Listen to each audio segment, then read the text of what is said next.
Jadi pemenuhan kebutuhan yang sebenarnya adalah kita berusaha menghindari sebanyak mungkin kebutuhan yang sekunder, yang nggak penting. Bukan memenuhi semua yang kita inginkan. Jadi misalnya begini ya, kalau kita lapar, itu keinginan kita itu makan enak apa asal makan? Tentu jawabannya asal makan yang sehat.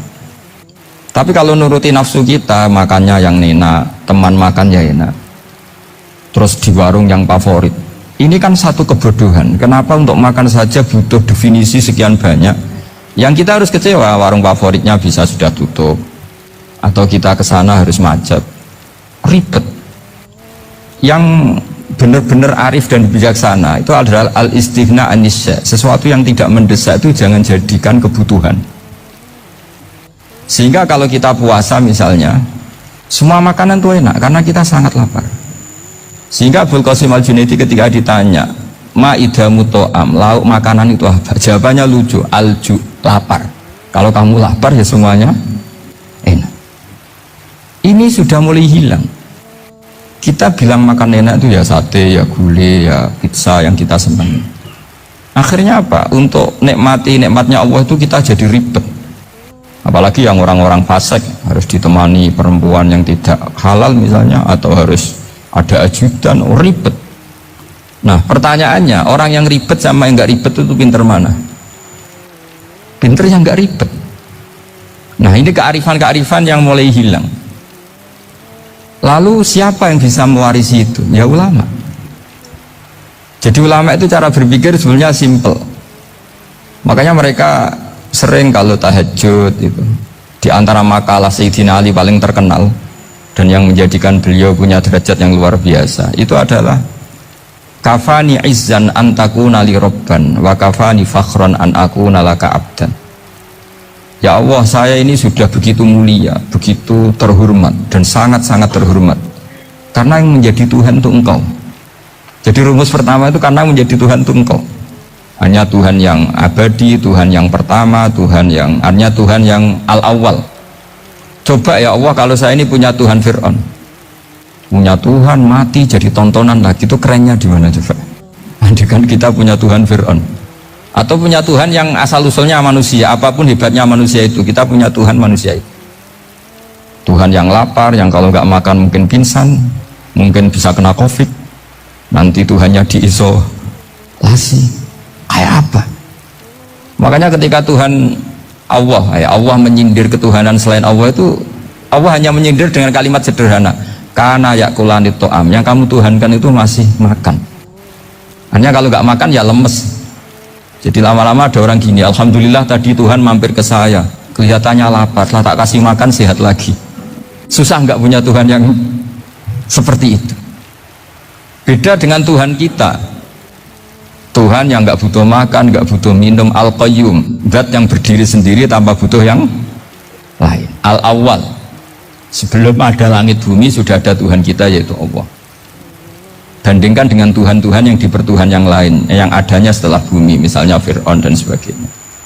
Sehingga Sayyidina Ali pertama jadi kebanggaan apa? Kafani izzan antakuna li robban, saya ini keren betul karena punya Tuhan yaitu Engkau, Tuhan yang lahul asma'ul husna, Tuhan yang semuanya punya kebaikan, punya keabadian, punya keagungan. Terus wa kafani fakhron an akuna laka abdan, dan saya bangga sekali karena saya menjadi hambamu. Kalau saya jadi hambanya Pak Rektor ribet kan, sudah tak hormati ternyata nanti tidak rektor, ya kan ribet kan. Terus pokoknya ribet, jadi budaknya manusia itu ribet. Makanya ada seorang wali datang ke temannya yang jadi presiden atau jadi raja. Datang ke situ karena tidak punya uang, mau minta uang karena temannya raja. Setelah sampai sana ternyata temannya ini karena orang soleh pas berdoa, ya Allah saya minta ini, minta ini, minta ini. Terus si wali tadi pulang. Kenapa kamu pulang? Ternyata dia sama, masih minta-minta kayak saya. Jadi sederhana dia. Sama-sama minta kamu, minta zat yang kamu mintain katanya. Jadi dulu itu orang itu sebegitu dekat dengan Allah. Sehingga si raja ini terus ketemu wali tadi, tanya, kenapa kamu menyepelekan saya padahal sekarang saya raja? Terus ditanya sama wali tadi, karena temannya, kalau kamu di padang pasir tidak bisa minum dan harus minum 1 gelas, dengan ongkos kamu harus mengasihkan semua kerajaan kamu demi minuman itu. Pilih mana, minuman apa tetap jadi raja? Ya saya milih bisa minum. Saya tidak raja tetap hidup, tapi kalau nggak minum mati. Bagaimana Anda bangga dengan satu kerajaan sing la yusawi kak samain, yang tidak sama dengan segelas air. Jadi artinya terus mereka melihat jadi raja itu ya biasa, jadi presiden biasa, jadi rektor biasa, karena mereka biasa berlogika. Hakikatul izzah itu ya taqarrub ila Allah, yang benar-benar terhormat itu ya dekat dengan Allah. Begitu seterusnya mereka bikin paradok-paradok yang aneh, tapi itu menjadi pelajaran. Bapak saya Ki Nur Salim itu senang baca anekdot Nasiruddin Koja. Itu kalau bikin orang-orang aneh, itu dia datang ke satu pesta pakai baju lusuh, pakai sarung lusuh atau celana lusuh, sama Sohibul Bait yang punya acara dibiarin. Setelah dibiarin dia pulang pakai jas, pakai dasi, pokoknya keren, dihormatin, pakai alpat, pokoknya dihormatin, silahkan. Pas dia disuruh minum, minumannya itu disokkan saja ke sakunya. Jas, kamu harus minum yang banyak karena kamu yang dihormati, bukan saya. Terus makanan ya semuanya diletakkan di saku, ada nggak apa, ayo kamu makan yang banyak. Alpatnya juga gitu, dikasih sate apa, ayo kamu makan yang banyak. Mereka tidak melihat saya, melihat kamu. Akhirnya orang satu pesta itu istighfar semua, berarti kita ini salah. Terus dia pidato, kenapa kamu ngomong gitu? Tadi saya datang, orangnya sama, gara-gara beda pakaian penghormatannya beda. Berarti yang berhak dapat makanan ini jasa ya, bukan saya. Betapa naifnya kita sebagai orang, ternyata kita masih hormat sesuatu yang seperti itu, yang atribut lah. Jadi orang-orang sufi itu orang yang bisa menertawakan dunia. Akhirnya ya, pertama dia dianggap orang gila, masa jas dikasih makan, dikasih minum. Tapi secara fikih dia benar, haram dia makan. Karena pas dia datang dibiarin, setelah pakai jas dikasih makan. Berarti hakikat yang dapat rezeki siapa? Jasnya apa orangnya? Jasnya apa orangnya? Jasnya. Jadi itu orang-orang sufi, kearifan orang-orang dulu itu bisa ngelola hal-hal yang keseharian menjadi luar biasa. Ada seorang wali melihat istrinya makan satu piring, anaknya makan satu piring, ditanya, kalian kenyang? Wah, kenyang sekali. Melihat anaknya minum kopi satu cingkir, seneng. Kalian seneng sekali. Wah, kalau seneng dengan hal-hal yang murah bisa, ngapain harus seneng dengan hal-hal yang mewah? Bodoh sekali saya. Sehingga terus mereka bisa qanaah. Qanaah itu ya hidup itu simple, sederhana. Jadi tentu saya tidak akan ngomong yang muluk-muluk, selain itu tidak bidang saya juga apa ya, kita ini butuh obat di kondisi COVID seperti ini, butuh kesederhanaan, butuh apa ya, istighna tadi. Kita harus istighna billah an ghairillah. Jadi sudah cukup bahwa Allah ini segalanya. Sehingga tadi saya dengarin himnenya Unisula, yang paling saya kagum adalah dimulai dengan kalimat-kalimat thayyib. Di antara tugas suci Nabi Ibrahim dan semua Nabi adalah wa ja'alaha kalimatam baqiyatan fi aqibi. Nabi Ibrahim itu Nabi yang diberi gelar Allah. Dia adalah Nabi yang menjadikan kalimat tauhid itu kalimat yang abadi fi aqibi, di anak turunnya, di semua generasinya, baik anak turun karena gen maupun karena pembinaan, karena pendidikan. Ini penting sekali saya utarakan karena apa? Satu kehidupan itu sebenarnya digerakkan oleh kata-kata, oleh muto kalau bahasa modern. Sehingga banyak ulama mengatakan al-ibaratku tunli'ailatil mustami'in, bahwa redaksi atau moto atau pegangan hidup itu penggerak kehidupan. Sehingga sebetulnya manusia itu digerakkan oleh kalimah-kalimah itu, oleh moto-moto itu, oleh prinsip-prinsip hidup itu. Misalnya orang Palestina itu tiap hari ke pasar gitu. Mereka ke laut gitu. Ditanya, kenapa tidak takut tembak Israel? Jawabannya lucu. Kena tembak ya mati, nggak makan ya mati, nggak kerja ya mati. Ya sudah, sama-sama mati ya, mendingan aktivitas normal. Tapi saya tidak menyarankan itu untuk melawan COVID. Ini cerita saja nanti. Kamu jangan provokator gitu. Karena ini wilayah sensitif. Jadi banyak orang yang poligami, kalau ditanya alasannya gitu, istri satu ya cerewet, dua ya cerewet, mendingan 4 gitu. Ya banyak ya gitu. Tapi ada yang kebalikan, istri satu cerewet saja hampir jantungan, apalagi 4, tinggal matinya kan gitu. Itu semua yang menggerakkan itu kalimat. Kalimat itu satu pegangan. Banyak orang loh yang nggak ingin jadi rektor tuh banyak loh Pak Bejo. Jangan kira semua dosen ingin jadi rektor. Melihat rektor sibuk rapat mempertahankan reputasi Unisula terus sering pegang kepala. Ngapain repot-repot? Jadi tukang sapu aja dapat gaji, ngopi, rokokan, selesai. Bodoh amat jadi rektor, mikir orang banyak. Banyak loh orang yang nggak ingin jadi presiden tuh banyak. Karena ngopi nyaman, nggak ada yang ganggu. Mau tidur sampai jam 9 siang juga nggak ada yang ganggu. Sehingga mereka melihat pegawai negeri itu gak keren, orang kok diatur jam, disiplin. Itu memang cara Allah membagi rahmat. Mau kamu apakan coba? Cara syukurnya dia seperti itu. Bapak saya dulu tuh sering ngajarin saya, diajak jalan-jalan pagi-pagi. Melihat orang ngopi, makan uduk itu bapak seneng. Kok enak jadi wong apa? Ngene esuk-esuk nyemak bocah kesel kabeh kono enak ngopi rokokan. Bapak kadang iri sama orang awam itu iri. Sudah gitu berharap masuk surga kan enak sudah gitu. Tahu-tahu mati, tidak tahu ke surga apa ke neraka ya tidak tahu. Jadi nah orang dulu itu orang yang bisa mensederhanakan dunia. Sehingga ya sudah cara bahagia. Makanya saya alhamdulillah saya ini kerjasama sama UII sama beberapa kampus. Memang amdan itu sengaja. Kampus itu ya punya sistem yang nggak bisa mewakili sistem kiai. Kiai juga punya sistem yang nggak terwakili oleh kampus juga sebaliknya, saling melengkapi. Saya sering ketemu rektor UII, rektor kampus-kampus Islam.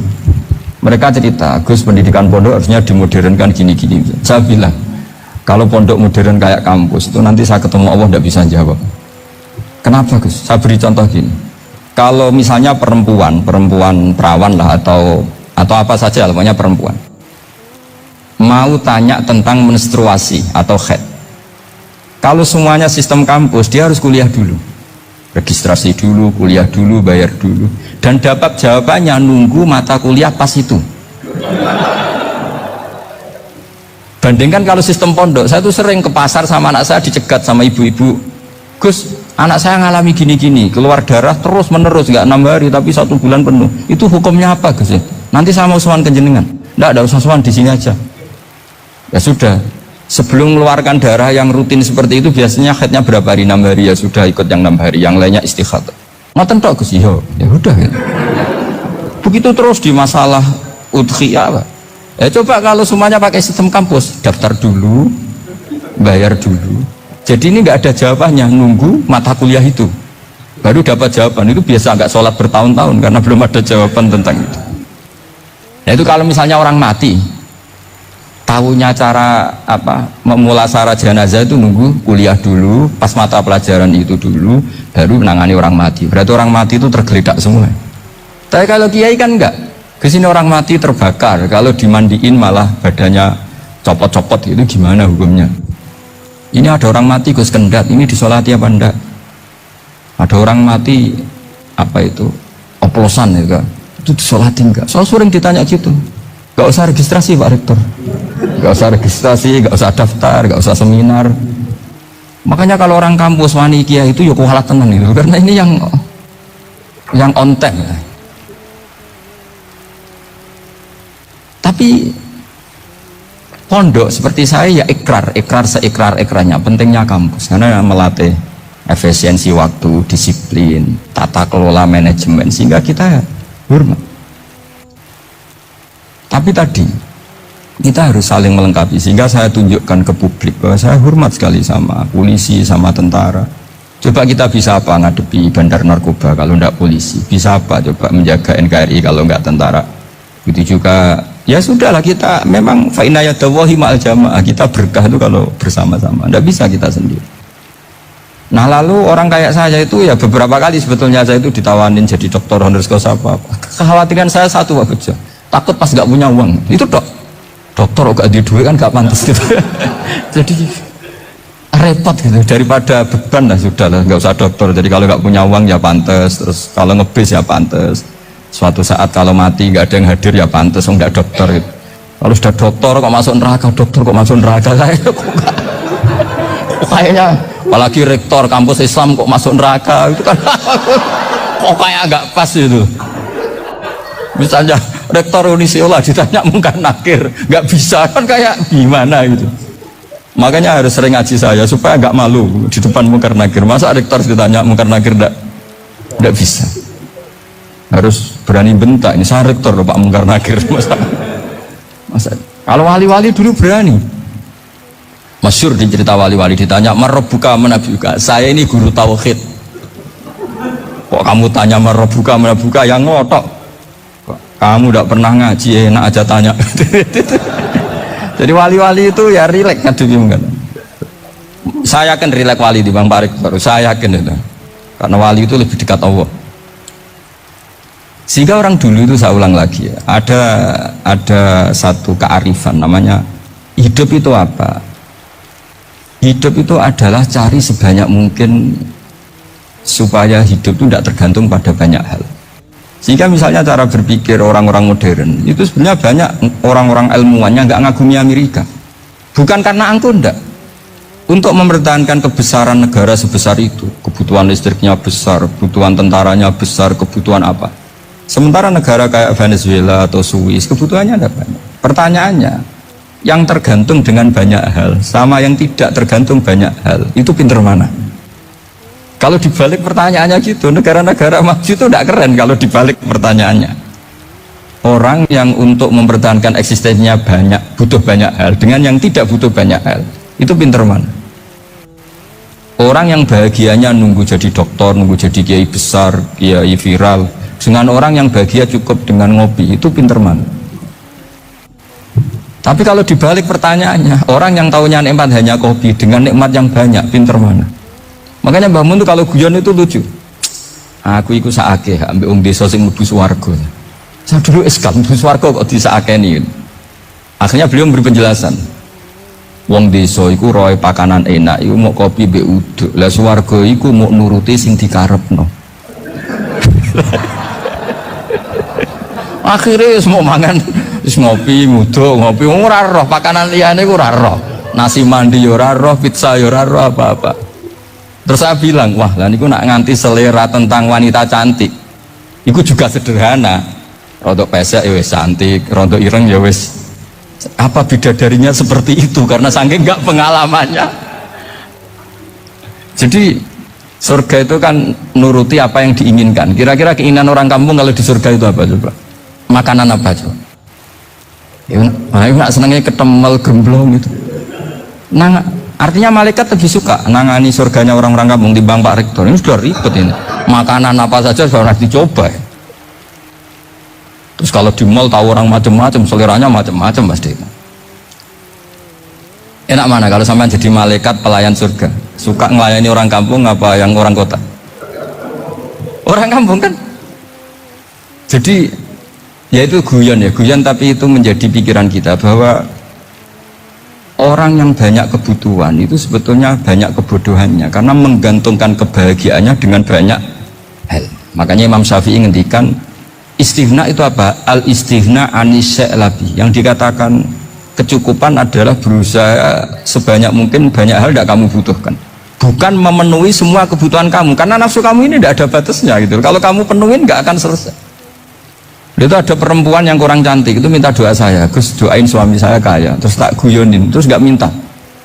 Kalau suami kamu kaya, yang pertama dirubah itu apa? Rumah itu supaya rumah saya bagus. Kedua apa? Mobil supaya mobil saya bagus. Nanti yang dievaluasi itu kamu. Mobil bagus, Alphard, rumah mewah, istrinya kamu pasti itu dievaluasi. Langsung nggak usah sudah gini aja kan. Jadi pertama yang dievaluasi itu kaya itu coba kalau suami kaya itu yang dievaluasi pertama rumah ya, rumah ganti. Setelah itu apa? Mobil. Kira-kira berikutnya akhirnya sudah nggak jadi. Nabi Ibrahim itu pernah minta umur panjang, keren umur panjang. Sama Allah nggak dijawab. Datang orang tua gitu mertamu ke Nabi Ibrahim, terus disuguhi dikasih kurma. Apa itu? Kok kurma apa? Anggur yang sudah matang sekali, sudah dimakan. Setelah dimakan meler keluar lagi, dimakan lagi meler lagi. Terus Nabi Ibrahim masuk lagi ke kamar. Ya Allah, doanya tak cancel. Nanti kalau saya tua kayak itu. Jadi Allah itu nggak jawab langsung tapi ngirimkan itu. Akhirnya ya Allah nggak jadi. Nanti takut itu. Saya pernah ngalami jadi kiai tadi, ada ibu-ibu ya kurang ya nggak pati cantik lah. Suaminya tuh miskin sekali. Minta doa saya supaya kaya. Bareng tak kasih pertimbangan itu udah nggak usah nggak jadi. Jadi itu kearifan. Tapi kearifan ini harus kita tanamkan. Saya nggak bisa membayangkan Indonesia yang besar ini, andai kan tidak ada qanaah, nrimo ing pantun. Coba sekarang ada Covid. Andai kan Indonesia tuh kayak Perancis. Saya beberapa kali punya tamu orang yang hidup lama di Perancis, bahkan dapat istri orang Perancis. Itu dulu nggak begitu mencintai Indonesia. Tapi setelah di Perancis 2 tahun, wah Indonesia hebat. Di Perancis itu kata dia kalau cerita, semua kebutuhan masyarakat itu dibebankan ke negara. Apa saja minta negara, apa saja nyoal negara. Sementara Indonesia, coba kalau Indonesia mengalami seperti ini kok tidak ada qanaah rimo ing pantum, bisa kios Indonesia. Orang miskin nyalahkan negara, kelaparan nyalahkan negara, apa saja. Tapi barokahnya dididik kiai, jogeman nyalahno wong liya. Urip romo ing pantum, diamen. Sampai gak ngerti kalau Covid. Banyak tuh orang-orang kampung itu, orang lugu-lugu itu. Mbah niki saking Covid, ya salam ning Covid, muga-muga umure panjang. Dikira Covid itu nama orang yang ahli sosial itu. Mbah niki dana saking Covid. Matur nuwun sampekno salamku, muga-muga umur panjang. Bingung kan yang nganterin ini. Ini gimana yang mau menjelaskan? Memang nggak paham. Ribet. Tapi saya pastikan bahwa dengan keadaan seperti ini kita bahagia, kita stabil, itu jelas barokahnya kalimah tadi, moto tadi atau pegangan hidup tadi. Makanya disebut al-ibarat qutun li'ailatil mustami'in, bahwa redaksi atau kata-kata atau pegangan atau filosofi hidup apalah namanya itu adalah penyemangat. Karena kata-kata ini memang luar biasa. Ketika sahabat perang demi kebenaran, zaman itu ya pasti benar karena yang dibela Nabi. Dulu itu kan enak zaman Nabi, yang dibela mesti benarnya, musuhnya mesti salahnya. Sehingga dulu itu memang harus tegas. Kalau sekarang mau tegas gimana? Yang kamu bela tidak mesti benar, musuhnya tidak mesti salah. Ribet kan kalau misalnya saya tukaran sama Pak Rektor, kamu mau bela mana kan bingung. Saya tidak mesti benar, saya tidak Nabi. Pak Rektor apalagi nggak mesti benar lagi kan? Ribet kan? Jadi kalau kita mau perang sekarang itu mau pede gimana? Enggak. Makanya banyak ulama sekarang tuh mau tegas tuh nggak berani karena ya banyak hal yang abu-abu lah wilayahnya. Misalnya pilihan presiden atau pilihan bupati, pilihan menteri. Kamu mati-matian bela itu, yang kamu bela tidak mesti benar, musuh kamu tidak mesti salah. Misalnya pilihan bupati, wah ini kabupaten ini baik kalau bupatinya ini, yang satu bilang ini, terus tim suksesnya kamu tanya, kamu yakin? Ya tidak juga. Lah kenapa semangat? Kan saya botohnya, paling alasannya ya itu aja, bukan yang lain. Beda dengan zaman Nabi, nabinya mesti benar, Abu Jahalnya mesti salah, kan enak aturan mainnya jelas. Singkat cerita dalam perang itu banyak sahabat yang alami luka, ngalami apa gitu. Kemudian curhat lah ke Nabi, ya Nabi gara-gara derekkan jenengan, ngikuti jenengan saya harus ngalami seperti ini. Ngiranya orang itu diapresiasi sama Allah keluarnya, ternyata sama Allah nggak diapresiasi, malah diturunkan ayat intakunu ta'lamuna fa innahum ya'lamuna kama ta'lamun wa tarjuna minallah malah ya. Kalau kamu sakit karena perang, orang-orang kafir itu ya sakit, itu saja berani padahal demi kekafiran. Wa tarjuna minallah malah arjun, padahal kamu punya nilai lebih yaitu berharap kepada Allah yang mereka tidak punya. Saya jadi kiai itu ya kadang mangkel. Karena yang benci ya benci, yang seneng itu ngel-ngel loh kayak Pak Bejo. Jadi semuanya ribet. Lah iya, yang benci ya ganggu, yang seneng ya ganggu, tambah nemen. Seribet. Tapi kalau sudah ingat bandar narkoba, mereka berhadapan dengan polisi, kadang ditembak karena kesalahannya terlalu fatal. Antar persaingan mereka juga bisa tembak-tembakan karena merebut pasar narkoba. Itu saja mereka berani. Kok kita yang jadi kiai kadang dicium tangannya, dihormati, nggak berani, hanya takut apa ya, musibah-musibah kecil lah, atau problem-problem kecil. Lah iya, kalau kita bandingannya gitu. Kalau kamu mau tahajud kedinginan, itu masih nanti dihisap Allah itu gitu. Maling ayam itu keluar malam-malam, hanya dapat ayam. Itu nggak takut dingin. Ya nggak takut digebuki masa. Kamu mau tahajud saja takut dingin. Makanya nanti hisapnya orang soleh itu nanti dijajarkan orang dolim. Terus diperbandingkan. Wah itu habis kamu kalau itu. Jadi misalnya Unisula mau rapat, tapi ini malam, kalau malam dingin nanti sama masuk angin. Anak-anak pang di perapatan aja berani kamu. Kalau sudah perbandingannya gitu tuh ribet kita nanti. Makanya itu kalimat itu moto atau filosofi hidup. Sehingga diulang lagi nasihat itu. Iyam saskum korhun faqad masal qoma korhum mislu. Kalau kamu kena luka, orang-orang yang nggak benar juga akan kena luka. Itu aja berani demi ketidakbenaran. Masa kamu demi kebenaran enggak berani? Akhirnya orang itu, ya itu kalimat, itu heroik. Makanya kita ini penting ya, makanya tadi himne Unisula dimulai kalimah-kalimah thayyibah. Karena kalimah ini yang menjaga kita, kalimah ini. Misalnya tentang Tuhan. Kenapa orang Islam imannya kokoh seperti ini, termasuk yang sudah hidup di Amerika, di Australia, di mana-mana? Itu ya barokahnya ajaran atau barokahnya kalimah. Saya sebut kalimah saja pakai bahasa santri. Karena la ilaha illallah itu dalam tradisi santri disebut kalimatu haqqin alaiha nahya wa alaiha namut wa alaiha nub'ats. Ada yang riwayat wa biha nub'ats insyaallah taala minal aminin. Kenapa mereka di mana-mana meskipun sekolah di Amerika, di Australia, bahkan di Uni Soviet tetap mukmin? Itu barokahnya ajaran yang benar. Allah itu siapa? Tuhan. Tuhan itu sifat dasarnya apa? Awal. Dia harus wujud awal sebelum makhluk yang lain. Sehingga ketika ada negara yang maju, yang tertib, manajemennya tertib, masyarakatnya makmur, tapi punya Tuhan yang tidak seperti itu, tidak awal, itu sudah gak nyaman. Karena ndaklah keren Tuhan saya, karena Tuhan saya itu al-awwal, zat yang pertama. Tuhan saya keren lah, zat yang gak mati, Tuhan yang gak mati, yang gak pernah mengalami kematian. Sehingga tontonan atau yang dilihat kenikmatan-kenikmatan yang lain ini tidak mengubah dia pendirian tentang Tuhan, karena mantapnya satu kalimat tadi bahwa Tuhan itu ya harus satu, harus awal, harus tidak mati, tidak rusak, tidak mengalami apa-apa yang membahayakan.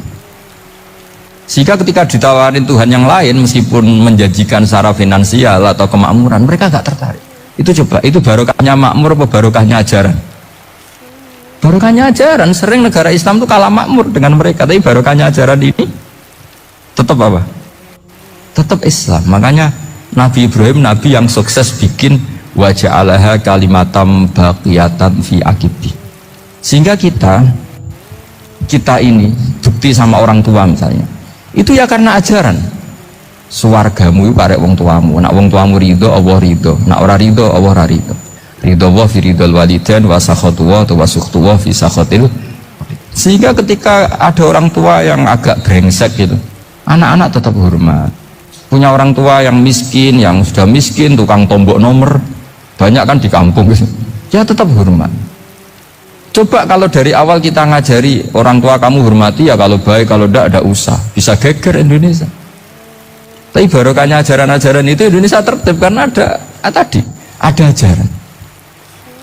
Nah, ini di sini pesantren dan Unisula semua harus berkontribusi membuat ajaran yang benar itu adalah ciri utama Islam. Sehingga Islam ini dimulai dengan ajaran kalimatu haqqin alaiha nahya wa alaiha namut. Sehingga kita tenang seperti ini. Saya ini termasuk kiai yang tenang. Meskipun kata orang banyak saya ini kiai besar, tapi termasuk kiai yang paling tenang. Termasuk yang paling tenang. Karena saya ini pakai mazhab orang-orang hebat. Saya berkali-kali cerita, orang kayak Imam Syafi'i itu orang yang luar biasa. Saya berkali-kali cerita, orang yang tadi nyium tangan kamu ya Imam Syafi'i, di belakang tuh ngerasani kamu, menghujat kamu. Jawabannya enak saja. Berarti saya alhamdulillah orang yang wibawa. Buktinya di depan saya nggak berani. Jadi enteng saja. Diceritain sebagian kampung, sebagian separuh dari warga kamu itu nggak suka kamu.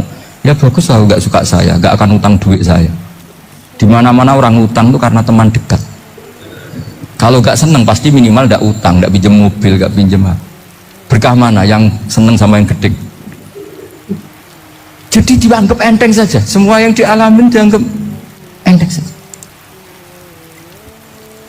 Misalnya punya istri pemarah, ya baguslah marahin suami. Kalau marahin tonggo malah ribet. Jadi kamu harus terima kasih kalau dimarahin istri. Baguslah marahin saya mah, kalau marahin tonggo ribet. Jadi enteng saja. Tapi kita sekarang itu karena nafsu ya, sehingga menghadapi hidup ini ribet. Ulama dulu kalau mau mati itu senangnya bukan main. Sudah lama saya ini ingin gak maksiat. Kayaknya gak maksiat paling efektif itu mati. Ya tidak apa-apa Gusti, kalau sebaiknya mati ya mati aja. Enteng saja. Jadi melihat kematian itu akhir dari segala keburukan atau potensi keburukan. Apapun baik kita sekarang, suatu saat mungkin kita gak baik. Yang bisa menghentikan ketidakbaikan atau potensi ketidakbaikan itu apa coba? Mati kan? Berarti mati itu mengerikan apa menyenangkan? Mesti kamu tidak berani menjawab. Meskipun secara ilmu kamu berani, tapi secara rasa agak berani kan? Saya ulang lagi ya, yang bisa menghentikan keburukan atau potensi keburukan itu apa coba? Apa? Kematian. Berarti kematian itu menyenangkan atau menyusahkan? Apapun kamu tidak berani jawab karena kamu agak-agak duniawi itu kelihatannya. Tapi secara ilmu, kamu tahu kan kalau mati itu tidak buruk-buruk banget. Karena apa? Itu akhir dari segala keburukan. Sehingga Nabi ngajarkan kalimat itu begitu luar biasa. Allahumma ahyini makanatil hayatu khairan li wa tawaffani makanatil wafatu khairan li. Nabi melihat dunia itu begitu indah. Ya Allah, kalau saya ini hidup, anggap saja hidup ini ziyadatan li fi kulli khairin, menjadi modal saya menambah segala kebaikan.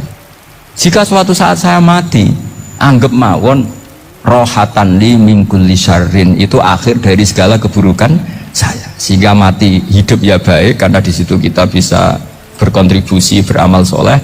Mati juga baik karena mengakhiri segala keburukan. Nabi nate ngendikan lagi, ajaban li amril mu'mini inna amrahu kullahu khair. Orang mukmin itu mengagumkan, semuanya baik. In asobathu na'ma syakara fakana khairan lah. Kalau baru dapat nikmat dia syukur, maka itu baik. Wa in asobatu dorro sobaro, kalau dapat masalah mereka sabar, itu juga baik. Sehingga orang mukmin dua sisinya pasti baik. Itu juga kalimat, maksudnya moto atau pegangan hidup. Nah berikut ini saya beri contoh, ini kenangan saya, ini contoh terakhir. Masalah jadi orang terkenal maupun tidak. Di sini dicontohkan Imam Ghazali di halaman 367 di kitab saya 367, juznya 3 di kitab Ihya Ulumuddin. Di sini beliau cerita betapa untuk menjaga ikhlas sebaiknya orang itu tidak terkenal, tidak syuhrah, tidak terkenal. Oke, itu kita sepakat ya, karena kalau terkenal mungkin orang dipaksa publik dengan tanda kutip untuk selalu berbuat baik, tapi karena jaim lah, jaga image atau apa. Tapi ketika dibalik pertanyaannya, kamu rela yang terkenal itu orang nggak benar, sementara yang orang benar itu nggak terkenal.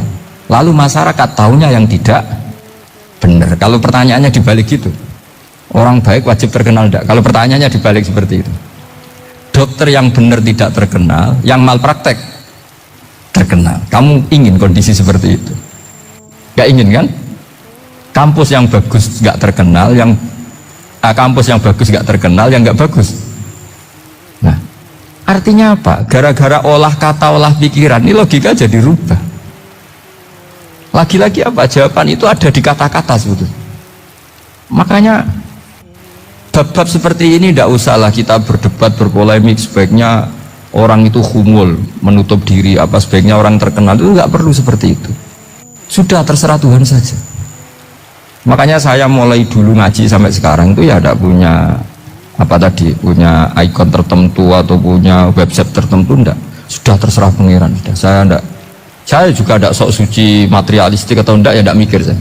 Bukan apa-apa ya, karena saya ini kiai, jadi biasa urusannya sama Allah, tidak sama makhluk. Jadi pusing kalau sama sarah-sarahnya makhluk itu pusing. Meskipun rektor kalau nasihati saya pasti tidak saya terima, itu tetap makhluk, itu sudah ada ngefek. Kalau saya itu sudah ada itu. Semoga apa yang beliau sampaikan dapat kita amalkan. Dan semoga beliau guru kita Gus Baha diberikan kesehatan, agar beliau dapat membimbing kita semua. Amin.